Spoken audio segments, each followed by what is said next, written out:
Hi, I have something here that I think you might find interesting. Actually, you'll probably find it useful. Um, and what it is a GOSUB loop, um, a GOSUB nested loop, I should say. Because usually when you use GOSUB, you would go to a subline, and it would go through whatever directions were there. And then once it got to return, if you could see my pointer, it would return back to where it was called to GOSUB. So, for example, I'll make a small program here. Print hello. Okay. 3 GOSUB. We'll call it 100. 4 print you just returned. I think I spelled that right. RETURNED. You just returned. Or instead, I'll put you've now returned. That sounds a little better. So, and then 5 will end the program. And then we put our 100 here, which is our GOSUB. Okay, which it's a subroutine. So I should put subroutine,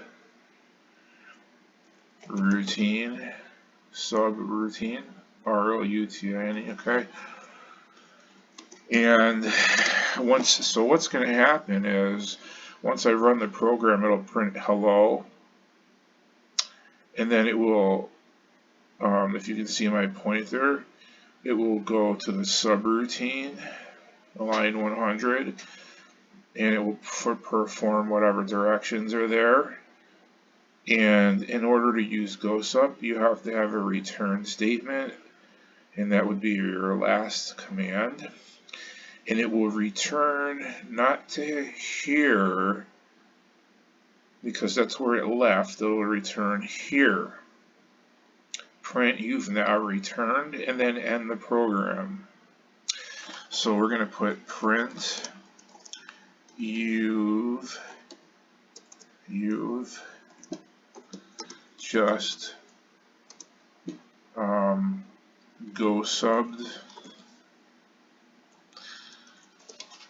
GOSUB'd. Yep, you've just GOSUB'd.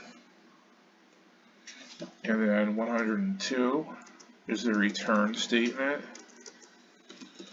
Now this is like a goto, but it's much better than goto because goto is a dead end. Once you go to a line, well then you're stuck at that line and you can't get back. With a GOSUB statement, you can do other things and then return from where you started, and then it will continue the rest of the program from this point, from the point where you left. So at this point the program is complete and I can run it, and in a split second the computer says, hello, you've just GOSUB'd, now you returned. So this is how a GOSUB statement works.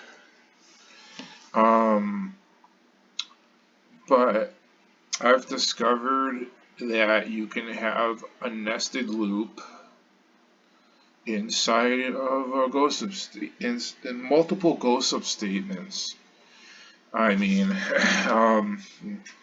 and what will happen is I'm going to modify this program. So instead of at 102, I'm going to GOSUB again, this time to line 1000. And then 103 will be a return statement. and I'm going to list this again. So what's going to happen is it'll print hello. It'll go to subroutine 100 and print you've just GOSUB'd. But instead of returning, it's going to GOSUB again.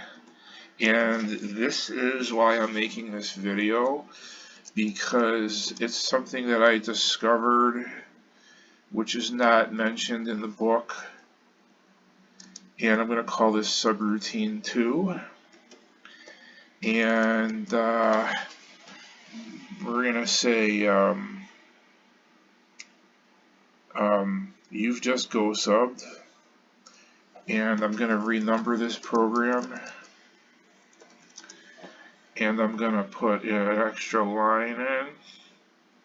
We're going to make line 102, 103, and increment it by 1, which gives us a space here, and I'm going to put print your GOSUBing again. So when I list this, it will say, hello, you've just GOSUB'd. Now you're GOSUBing again. So I'll edit 102. Now, I want the word now in there. And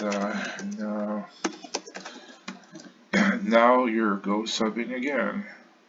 And it's going to, since I renumbered it, it changed all the numbers. That's a little frustrating, but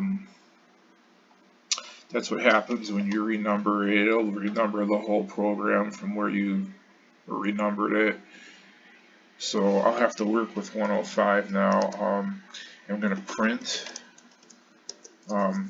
This is your second, S-E-C-O-N-D, second GOSUB.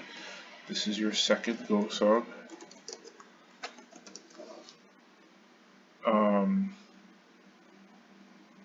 And I'm going to, okay, this is your second GOSUB. What else could I put to make this easier to understand? Print now back to the first.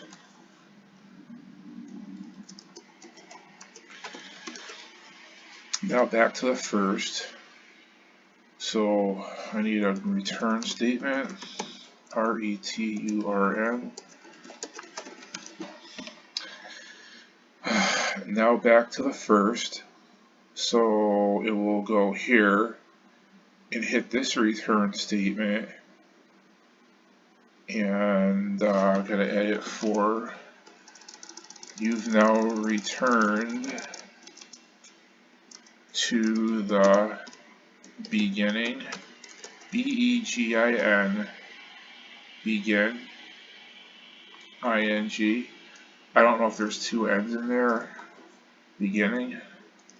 You've now returned to the beginning. Edit for. This editor is very hard to use.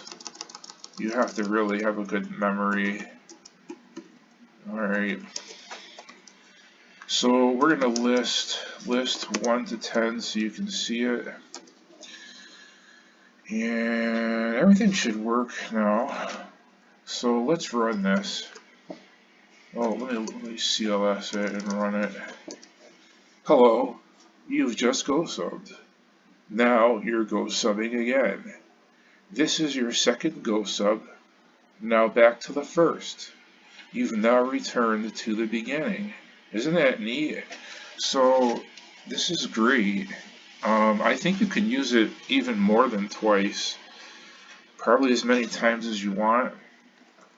So in effect, what it does is it will GOSUB to the first subroutine, and then instead of returning, it will sub again to a second routine, go through that routine, return back to this point where it was called away from its original GOSUB, then it will return back to the beginning. So try working with this. I'm sure you can get it to work. It's not really that hard, but this was a great discovery that I wanted to share with you. And I also have another one that I'm going to do as soon as I can on Inkies, which is a little more complicated, but it clears Inkies. Because I had some trouble with that, and that's not noted in the book either, so I had to come up with a way to clear Inkies so it can be used for it's kind of hard to explain, so I will just try to post that video next. And that's it for today, so thank you for watching and take care.